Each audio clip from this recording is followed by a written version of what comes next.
অনেক অনেক আগের জামানায় তিনজন যুবক তাদের কর্মসংস্থানের জন্য বেরিয়েছে। পথিমধ্যে তারা গুপ্তধন পেয়েছে। কি পেয়েছে?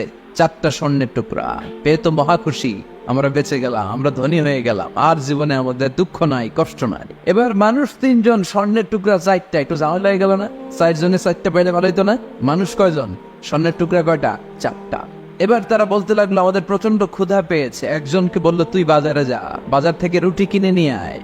সে রুটি কিনতে গেল, আর এই দুইজন মিলে ভাবতে লাগলো শয়তানের ওয়াসওয়াসায় পড়ে একটা কাজ করি, যেটার রুটি আনতে পাঠাইছে ওটারে যদি শেষ করে দিতে পারি, মানে ওটার কেল্লা যদি ফতে করে দিতে পারি, তাহলে তো আর ভাগাভাগির কোনো কাজ নাই। স্বর্ণ 4টা, তুই পাবি 2টা, আমি পাবো। আর যে রুটি আনতে গিয়েছে সে মনে মনে ভাবে রুটিতে যদি বিষ মাখায় নিতে পারি। দেখছেন খেলা? আল্লাহ, রুটিতে কি মাখায় নিতে পারি? বিষ। তাহলে এই 2টারে বিষ মাখানো রুটি খাওয়াই দিলাম, 4টাই আমার, আমার আর ধরে কে? তো যেই চিন্তা ওই কাজ। উনিও রুটির সাথে বিষ মাখাইছে, এরাও রেডি হয়ে আছে কখন আসবে। আসার সাথে সাথে ওইটারে ধইরা আইজমাইট কাইলোমাইট মাইরা ওইটার বর্তমানে হলাইস, ওইটা অক্কা পাইছে, শেষ। এবার দুই বন্ধু মহা খুশি, তুই 2টা আমি 2টা, লাফাইতেছে আনন্দে। এক বন্ধু কয় লাফাইস কম, ক্ষুধা লাগছে অনেক, আগে খেয়ে নেই। আর কি করি? এবার প্যাকেট থেকে বিষ মাখানো রুটি বের করে রুটি খাই, ওই 2টাও শেষ। 4টা স্বর্ণের টুকরা স্বর্ণের টুকরা জায়গায় পড়ে আছে, আর 3টা লাশ পাশে পড়ে আছে। হাদিহি মাসালু হায়াতি দুনিয়া, এটাই তো দুনিয়ার জীবনের দৃষ্টান্ত। বাড়ির জায়গায় বাড়ি পড়ে থাকবে, ক্ষমতার মসনদের 4টা জায়গায় পড়ে থাকবে, মানুষগুলো থাকবে না। ঠিক কিনা? আপনি খেয়াল করে দেখেন, আপনারা যদি কেউ জিজ্ঞেস করে ভাই এই বাংলো বাড়িটা কার, আপনি খুব গর্ববোধ করে বলেন যে এটা আমার বাড়ি, বলেন না? একটু খেয়াল করেন, আপনার বাবা যখন এই বাড়িতে থাকতো, কেউ যখন জিজ্ঞেস করতো বাড়িটা কার, আপনার বাবাও বলতো এটা আমার বাড়ি। আপনার দাদাও খুব পরিচয় দিত, এটা আমার বাড়ি, এই বাড়ি কার? আমার। আপনার দাদার দাদার দাদাও বলতো এটা আমার বাড়ি। আপনি মরে গেলে এই বাড়িটাই, যেটারে আপনি আমার আমার বলে আগলে রাখতেন, আপনার ছেলে তখন শুরু করবে আমার কথা। কন বিষ্ণু বললেন লাউ আন্না লিকুল্লি ইবনি আদম ওয়াদিয়ান মিন যাহাব, পৃথিবীর প্রত্যেকটা মানুষকে যদি আল্লাহ একটা করে স্বর্ণের পাহাড়ের মালিক বানিয়ে দেয়, আহাব্বা আইয়াকুনা লাহু ওয়াদিয়ান, সে আরো একটা স্বর্ণের পাহাড়ের মালিক হওয়ার চেষ্টা করবে। ওয়ালা ইয়াবলা আফাহু ইল্লা তুরাব, কবরের মাটি ছাড়া তার এই লোভ লালসা, অতিরিক্ত চাওয়া পাওয়ার ইচ্ছা কোনোদিন কেউ থামাতে পারবে না। একটু বুঝে শুনে উত্তর দেয়, একটা স্বর্ণের পাহাড়ের মালিক যদি আমি হই, আমি আমার 14 পুরুষ এটারে বিক্রি করে করে খেয়েও কি শেষ করতে পারবো? আপনি পাহাড় দেখছেন কত বড়, যে স্বর্ণের পাহাড় যদি হয়, এটার বেশি খেয়ে মজমাস্তি করে আমাদের 14 পুরুষের জীবন কেটে যাবে, তাহলে আরেকটা পাহাড় দিয়ে আমি কি করবো? এটা মানুষের স্বভাব, যার আছে বেশি সে চায় বেশি। আল্লাহ বলে থাম, একটু থাম, অনেক হয়েছে, আর না, তোমাকে চলে যেতে হবে।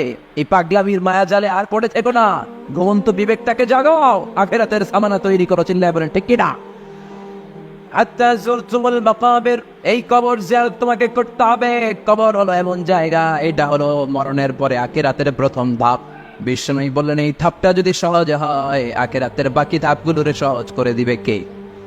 আর এই কবরের প্রশ্নের উত্তর যদি উল্টা পাল্টা হয়ে যায়, প্রথম ধাপের প্রশ্নের উত্তর যদি গোলমাল পেকে যায়, পরের ধাপগুলোতে মায়ের আছে না নাই?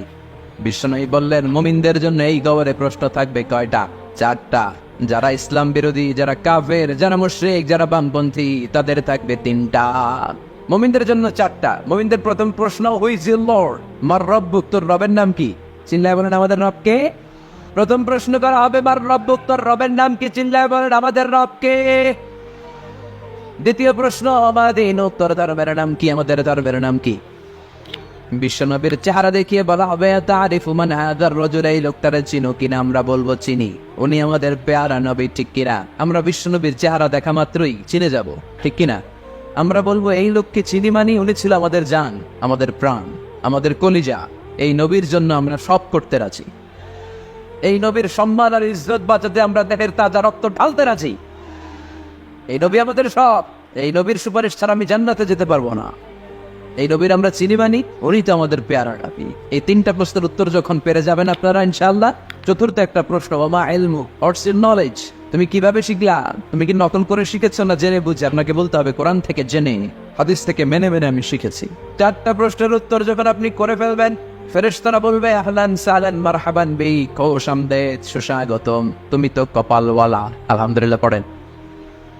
ইফতাহু লাহু বাবুন ইলাল জান্নাহ, তার কবর থেকে জান্নাতের দিকে একটা দরজা খুলে দেওয়া হবে। ওয়ায়ুফসাহু লাহু কবরুহু 70 দিরান, তার কবরটারে 70 হাত লম্বা বানিয়ে দেওয়া হবে। ওয়ায়ুলবাসু মিন লিবাসি আহলিল জান্নাহ, জান্নাতের দুইটা পোশাক তার গায়ের মধ্যে পরিয়ে দেয়া হবে। এরপরে ফেরেশতারা বলবেন, নাম কানাউমিল আরুস, ঘুমাও। বাসর রাতে বর যেমনি কনেকে নিয়ে প্রশান্তির ঘুম দেয়, আনন্দের ঘুম দাও, ঘুমাও। আপনি আরামসে ঘুমাবেন, আলহামদুলিল্লাহ পড়েন। এই ঘুম আপনার ভাঙবে না যতক্ষণ না ইসরাফিলের সিঙ্গার ফুৎকার না আসে। আপনার এই ঘুম আর ভাঙবে। আর যারা ইসলামের বিপক্ষের শক্তি, কাফের মুশরিক, তাদেরকেও বসানো হবে মালাকা নাসওয়াদা নাজরাকান, নীলাবচ কৃষ্ণ বর্ণের দুইজন ফেরেশতা আসবে। এদের চোখ থাকবে নীল, গায়ের রং কালো। দেখতে কেমন লাগবে রে ভাই? আল্লাহু আকবার। এসে বলবে, বস, আনসার দে, বার রব্বুক, তোর রব কে? ও আল্লাহ জানবে না। ও বলবে, লা আদরি, আমি কিছু জানি না। আমি ভালো মানুষ, আমারে মাফ করে দেন, আমারে ছাইরা দেন, আমি জানি না রব কে। কয় দাঁড়া, আর দুইটা বাকি প্রশ্ন, এরপরে দেখাইতেছি ফাইনাল খেলা। দ্বিতীয় প্রশ্ন, মাদিন উত্তর ধর্মের নাম কি? কয় জানি না, মাফ করে দেন। লা আদরি, আমি ধর্ম জানি না, আমি তো চিয়ার্স করতাম, চিয়ার্স, আমি ড্রিঙ্কস খাইতাম, আমি দর্শনে সেঞ্চুরি করতাম, আমি শাহবাগের মঞ্চে উঠে ইসলামের বিরুদ্ধে ভাষণ দিতাম। সে পাগলের মতো বলবে, লা আদরি, আমি কিছু জানি না, আমি কিচ্ছু মনে করতে পারছি না, কে আমার রব? আমার কিছু মনে নাই, আমার জীবনটা আমি ডেডিকেট করেছি ইসলামের বিপক্ষে, আমার জীবনটা আমি শেষ করেছি কোরআনের বিপক্ষে। দুইটা প্রশ্ন শেষ, বাকি কয়টা? এবার বিশ্বনবীর চমৎকার নূরানি চেহারাটা দেখিয়ে বলা হবে, তারিফু মান হাদার রাজুল, এই লোকটারে চিনো নাকি? সে বলবে, আমি এই লোকটারে চিনি না, আমার দলের লোকেরা যা করতো, নাস্তিকরা যা করতো, আমিও তাই করতাম। সবাই লোকটারে গালি দিত, আমি ওই লোকটারে গালি দিতাম। আমি এই নবীর বিরুদ্ধে ব্লগের মধ্যে উল্টা পাল্টা লিখতাম, আছে না নাই?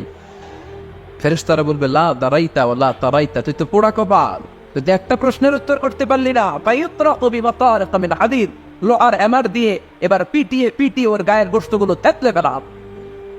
ওয়ায়ুকালু লিল আরদি, জমিনকে বলা হবে, ইলতাইমি, ও কবরের জমিন, কবরের মাটি, দুই দিক থেকে তুই চাপা দে। কি দে? দুই দিক থেকে চাপা মার, এক একটা চাপার চোটে পাথরের হাড়গুলো ভেঙে টুকরো টুকরো হয়ে যাবে। আল্লাহ, এই পরিস্থিতি থেকে, ওই কঠিন বিপদের দিন তুমি আমাদের বাঁচিয়ে দিও। আমরা যেন সবগুলো প্রশ্নের যথাযথ উত্তর করতে পারি, তুমি তৌফিক দাও।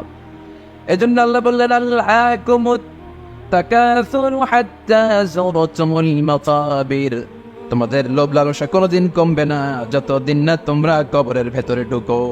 এই কবরে আমাদেরকে যেতে হবে, ঠিক কি না? এটা থেকে পালাবার কোনো সুযোগ আছে?